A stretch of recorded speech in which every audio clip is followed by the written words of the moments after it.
Baik. Assalamualaikum warahmatullahi wabarakatuh.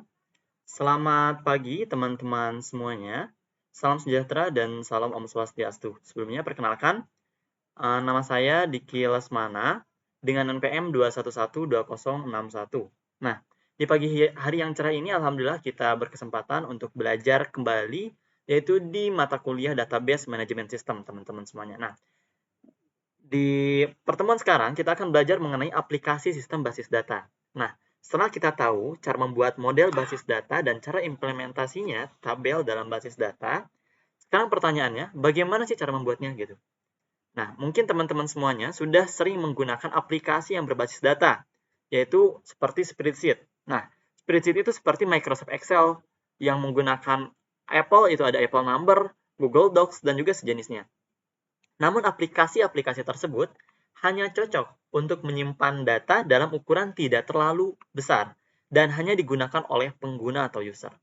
Untuk menyimpan basis data dalam ukuran besar dan bisa digunakan oleh pengguna non-user, kita perlu aplikasi sistem basis data berbasis server, teman-teman. Nah, sistem basis data berbasis server itu adalah, yaitu tugasnya itu adalah melayani.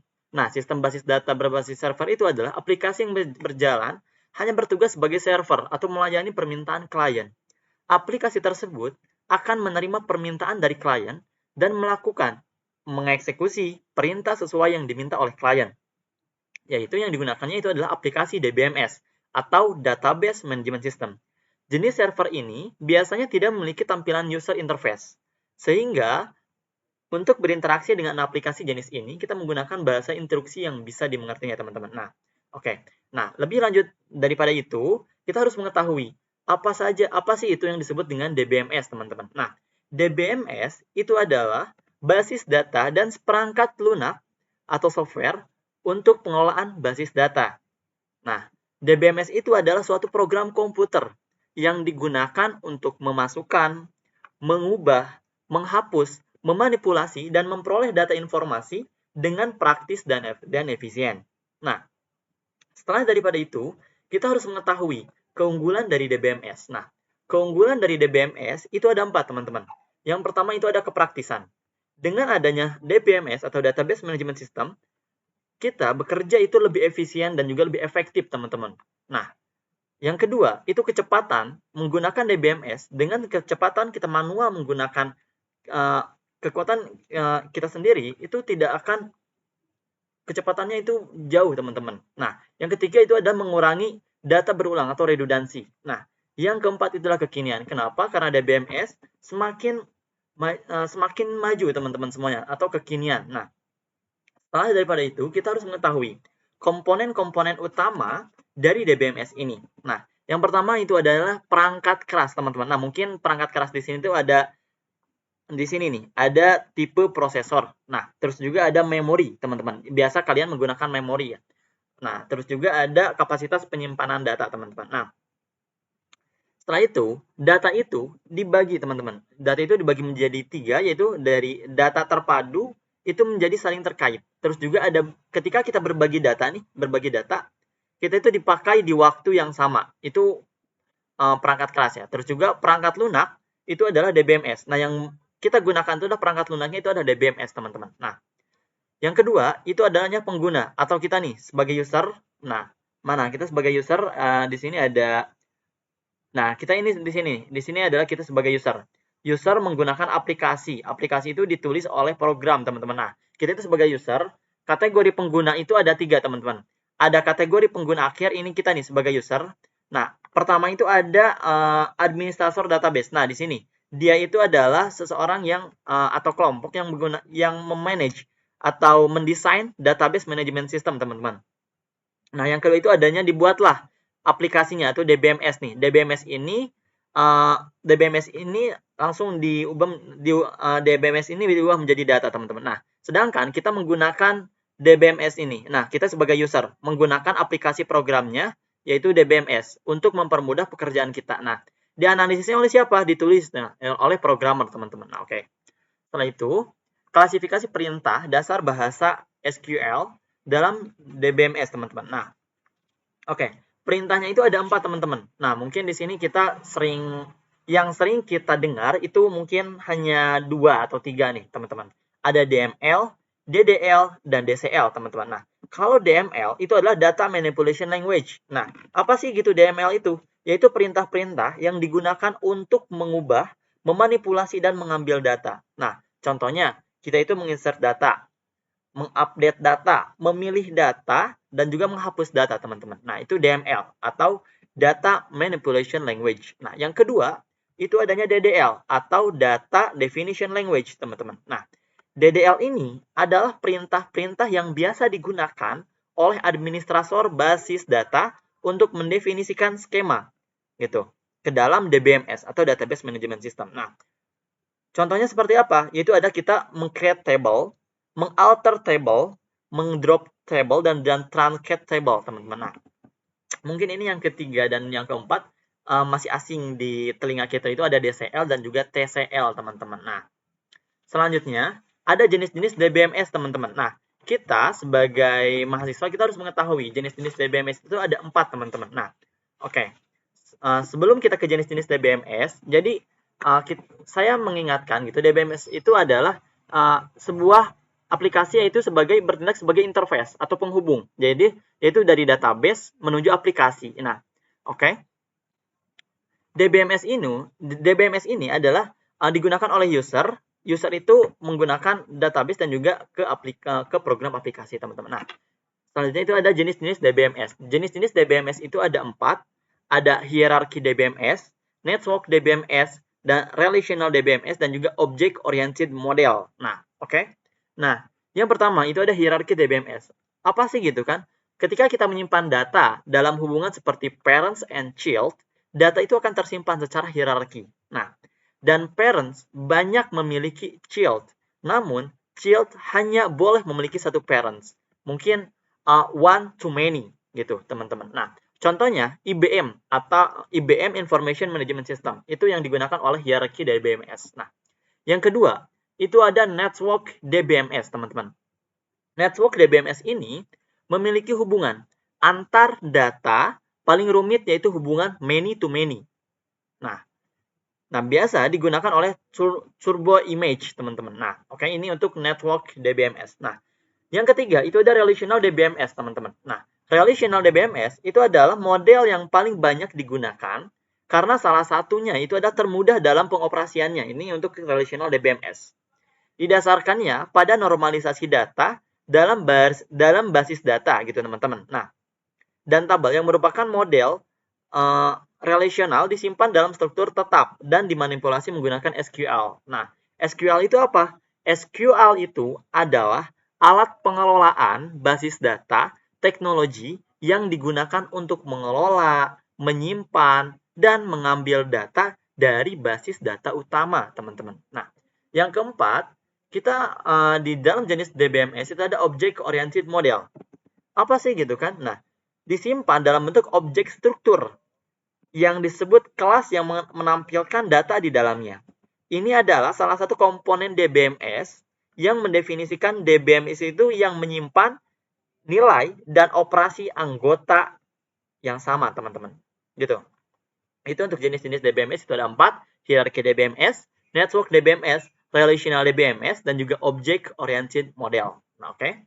Selanjutnya, setelah kita mengetahui jenis-jenis DBMS, kita itu harus mengetahui juga ketika kita menggunakan DBMS, apa sih fungsi-fungsi dari DBMS, teman-teman? Nah, fungsi dari DBMS, yang pertama itu ada sebagai manajemen kamus data, teman-teman nih. Manajemen kamus data, yaitu ketika setiap perubahan yang terjadi pada data-data yang tersimpan secara otomatis dapat tercatat dalam kamus data. Ini memberikan keharusan memodifikasi semua program struktur yang diubah. Nah, itu untuk manajemen kamus data. Nah, yang kedua, fungsi dari DBMS itu adalah sebagai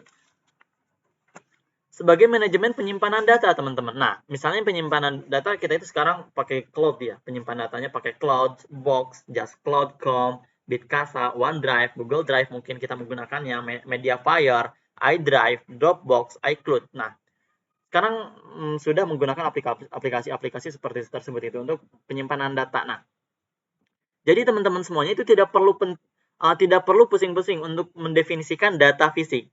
Kamu itu hanya perlu DBMS untuk pengelolaan data penyimpanan data. Untuk penyimpanan datanya itu kita hanya perlu DBMS, Database Management System. Nah, yaitu tugasnya itu adalah penyimpanan formulir entry data, definisi laporan, aturan validasi data, dan juga lain-lain. Itu untuk di manajemen penyimpanan data, teman-teman. Nah, yang ketiga, kita itu adanya manajemen keamanan. Nah, jadi data itu tersimpan dengan keamanan yang sangat terjamin, dan privacy data DBMS menerapkan aturan keamanan untuk menentukan pengguna mana yang bisa mengakses database, item data mana yang bisa diakses setiap pengguna dengan operasi data untuk mengubah dan menghapus pengguna. Nah, kembali lagi ke sini, itu ada structured query language yang tadi.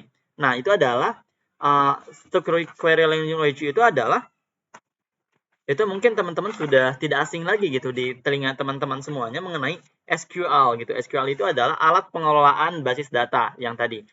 Teknologi yang digunakan untuk mengelola, menyimpan, dan mengambil data dari basis data utama. Nah, SQL atau Structured Query Language, nah ini adalah bahasa instruksi basis data yang paling populer digunakan oleh aplikasi database management system. Nah, berisikan perintah-perintah untuk membuat struktur basis data atau data definition language.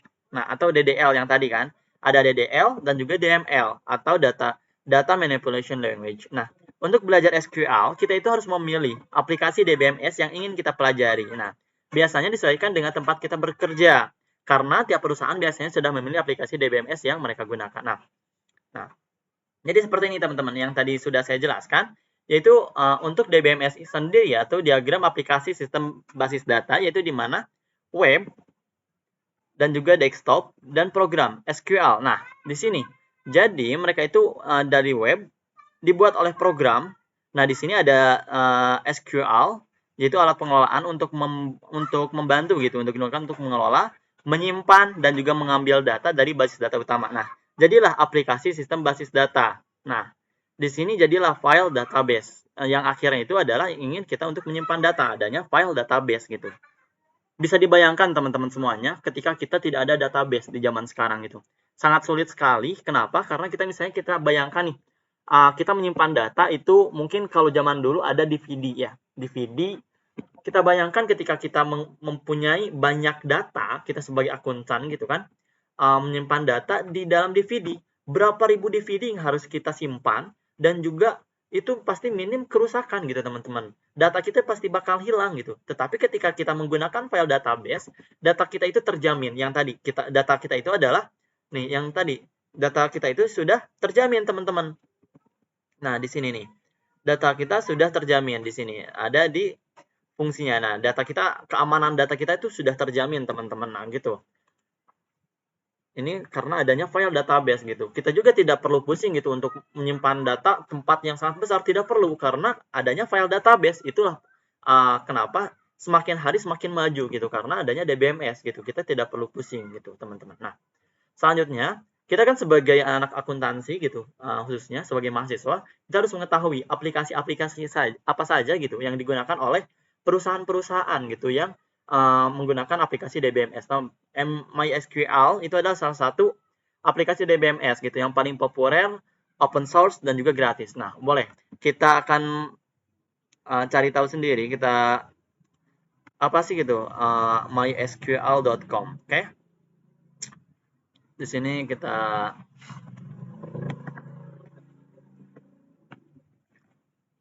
sql.com. Ini aplikasi yang gratis teman-teman, bisa digunakan oleh teman-teman untuk belajar gitu, khususnya kita sebagai mahasiswa yang masih baru gitu. Nah, di sini teman-teman nih, MySQL itu di sini terdapat, nah ini perusahaan-perusahaan yang telah menggunakan MySQL.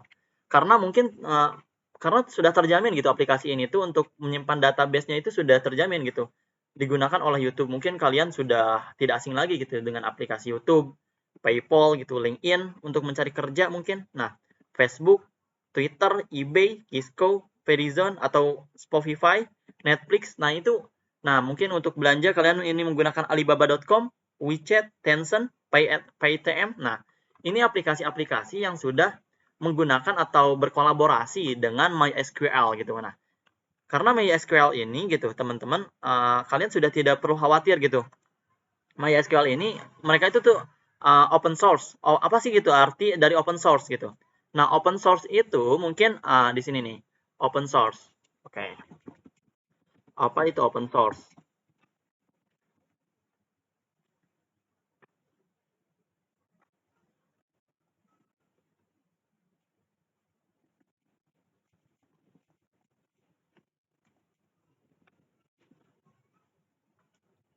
Ini open source gitu. Open source itu adalah kode atau kode dasar sebuah software yang biasanya tersedia untuk memodifikasi dapat digunakan kembali. Nah, uh, di sini nih open source. Oke.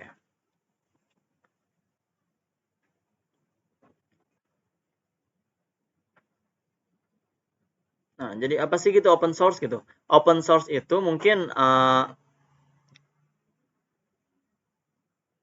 di sini nih. Intinya terbuka open source itu. Nah, yang ini adalah property software dan cloud source software. Nah, open source adalah. Nah, jadi open source itu adalah kode dasar yang membuat proyek terbuka bagi siapa saja untuk melihat, memeriksa kekurangan juga beradaptasi untuk membuat versi baru. Nah, di sini MySQL ini mereka itu open source, tidak closed source. Kenapa? Karena mereka itu bisa dilihat oleh siapa saja gitu. Mereka itu bisa dilihat oleh siapa saja gitu. Nah, untuk cloud-nya mereka itu menggunakan Oracle, AWS gitu. Di sini juga ada tuh tentu keamanan di dalam kita menggunakan MySQL itu sangat terjamin teman-teman. Kenapa? Karena mereka itu transparan. Data encryption, data masking dan identification, database firewall, database audit gitu teman-teman. Kita sudah tidak perlu meragukan lagi gitu. MySQL.com ini sudah lama sekali gitu digunakan oleh perusahaan-perusahaan ternama gitu. Tentunya di sini kan mereka itu pasti banyak pertimbangan gitu. Perusahaan-perusahaan besar kayak gini menggunakan MySQL gitu teman-teman. Berarti sudah terjamin gitu. Nah untuk kita mungkin, nah ini menggunakan Oracle juga. Nah Oracle ini banyak perusahaan di Indonesia juga yang menggunakan Oracle untuk database-nya. Salah satunya itu adalah misalnya perusahaan di bidang maritim itu adanya namanya IPC Pelindo. Perusahaan BUMN mereka menggunakan Oracle gitu teman-teman. Nah coba kita lihat Pelindo menggunakan.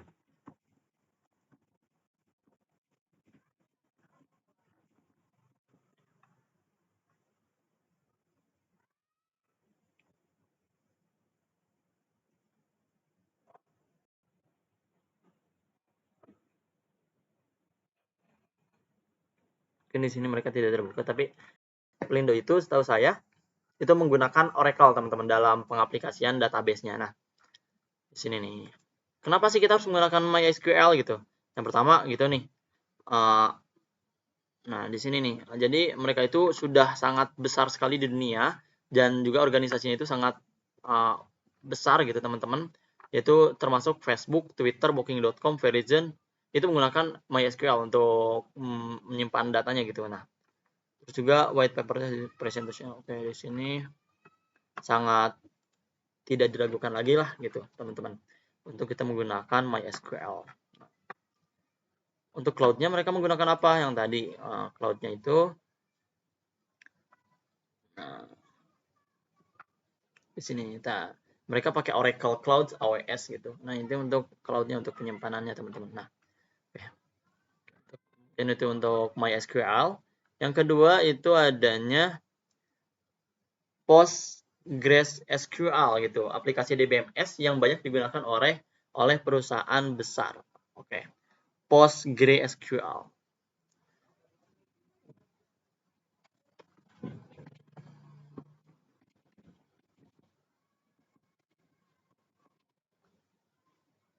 Nih.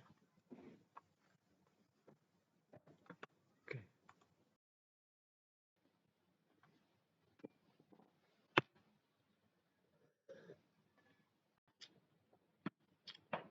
Oke. PostgreSQL ini adalah sebuah sistem database gitu kan yang digunakan oleh banyak perusahaan besar juga teman-teman. Tidak kalah tadi tadi kan ada MySQL, di sini juga ada PostgreSQL gitu. Nah, di sini banyak juga teman-teman yang sudah menggunakan PostgreSQL.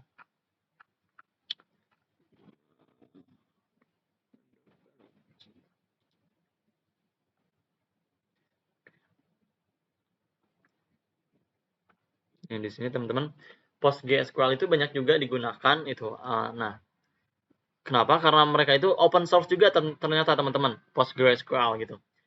Mereka powerful, open source, object relational database gitu ya. Jadi mereka itu tetap terbuka gitu, dapat diakses oleh siapa saja gitu. Nah, sistem itu digunakan dan juga bahasanya itu mengkombinasikan antara banyak fitur gitu.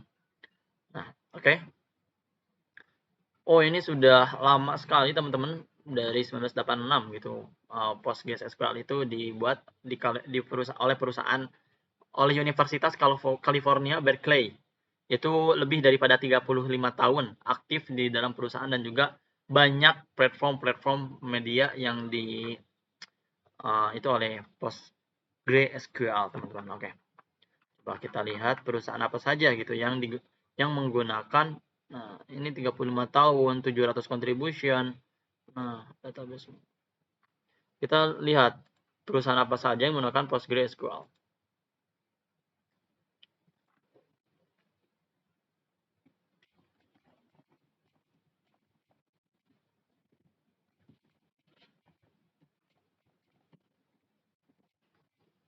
Nah, teman-teman.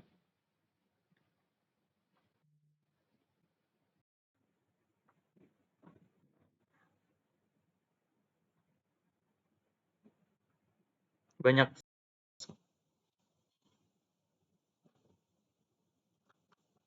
IBM juga ternyata ya.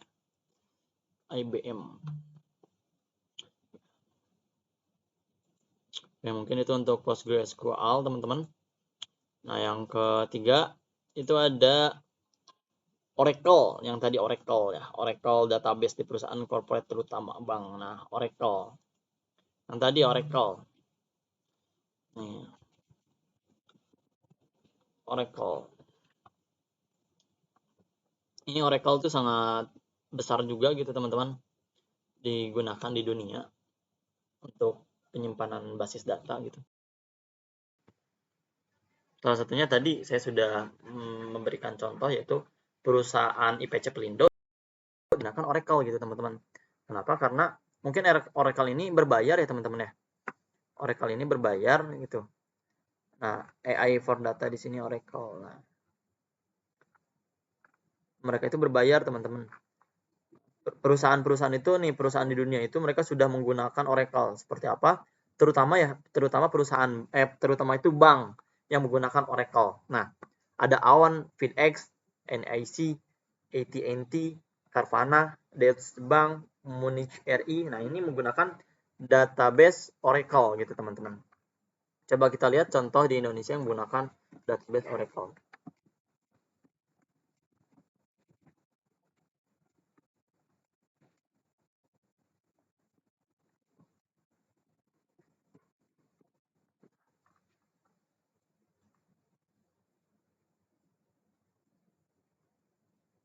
Nah, di sini mungkin di Indonesia ada yang menggunakan itu JNE dan KEO. Kementerian Keuangan mereka menggunakan Oracle, teman-teman. Kenapa Oracle enak juga mungkin gitu, teman-teman. Saya pernah pernah mempelajari Oracle, itu sangat mudah sekali gitu untuk khususnya kita sebagai mahasiswa untuk menggunakan database Oracle ini gitu. Oke, yang keempat itu ada Microsoft SQL Server teman-teman. SQL Server.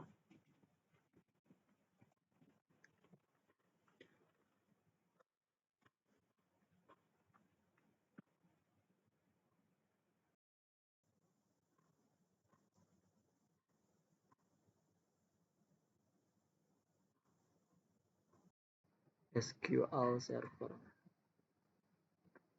Microsoft ya, teman-teman, Microsoft.